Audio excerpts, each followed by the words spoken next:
Hi guys, welcome back to my channel. Today sasakay tayo ng Maokong Gondola. Isa to sa mga pinaka-famous na scenic rides dito sa may Taipei.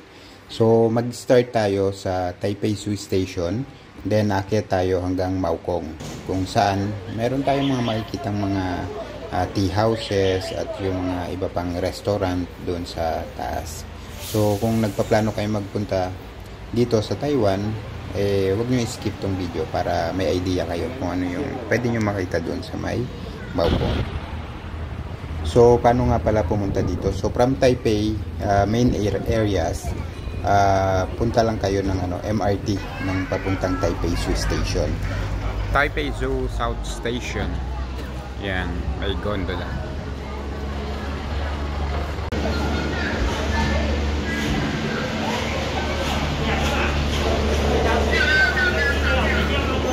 So mula dun sa Taipei Zoo exit, lakarin mo lang yung papunta ng Maokong. Siguro mga 3 to 5 minutes yung walking distance papunta dun sa may Maokong Gondola Taipei Station. Tapos sundan mo lang yung mga signs.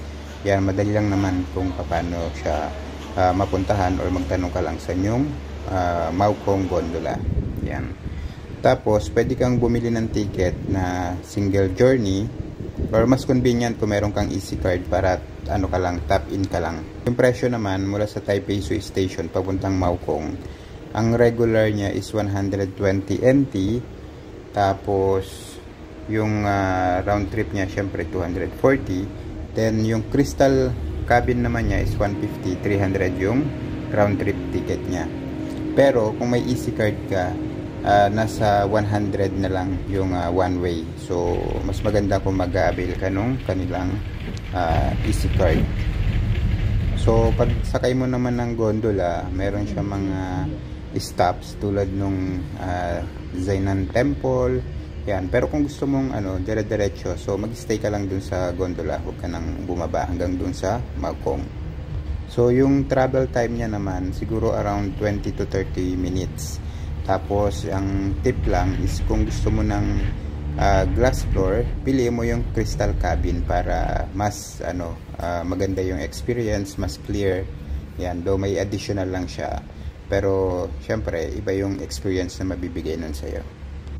So tip lang, kung pupunta kayo dito, pumunta kayo ng early. Yung best time is yung early para hindi masyadong crowded.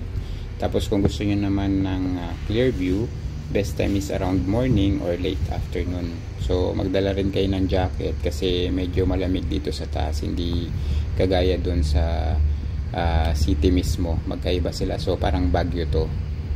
So ngayon, buwan ng October, hindi naman siya super lamig pa, sakto lang, pero kailangan mo na ng pangdagdag dun sa kung ano man suot mo na t-shirt or what. Kailangan mo na ng panlamig para mas komportable yung paglalakad dito. Maokong Station. Yan.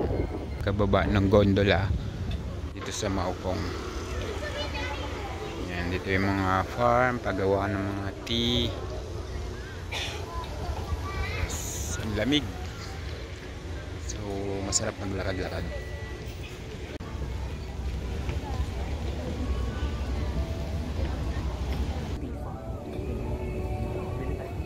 Parang Baguio, no?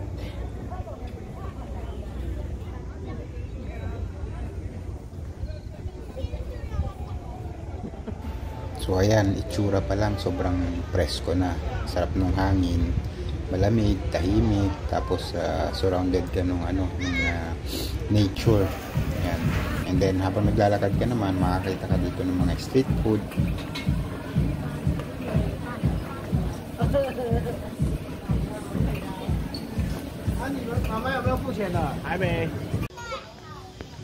Ayan, iba't iba. May mga tea shops, tapos may mga food stalls. Yan, pwede mong i-try. Then pwede kang tumambay dun sa mga shop dito habang nagre-relax.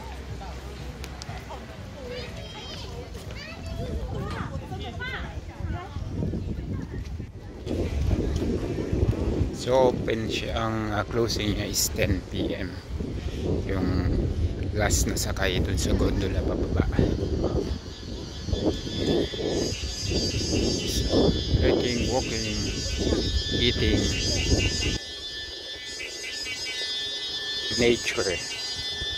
So dahil medyo late na nga akong nagpunta dito, ginawa ko lang siyang side trip after nung zoo. Wala nang masyadong mapuntahan. Yeah, mga restaurant. Sarap. Lamig pa, so make sure na may dala-dala kayong jacket. Kung hindi.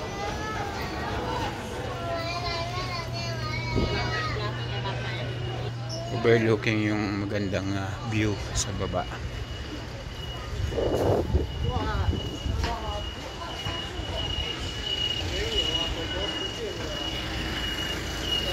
So buhay na buhay dito sa taas.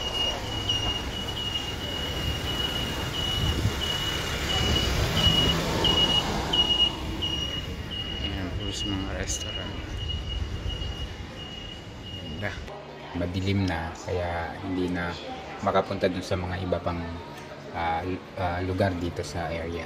Hindi ko na rin napuntahan yung mga paggawaan ng tea at kung ano-ano pa, kasi wala ka na masyadong makita. So kaya dapat pumunta talaga ng mas maaga.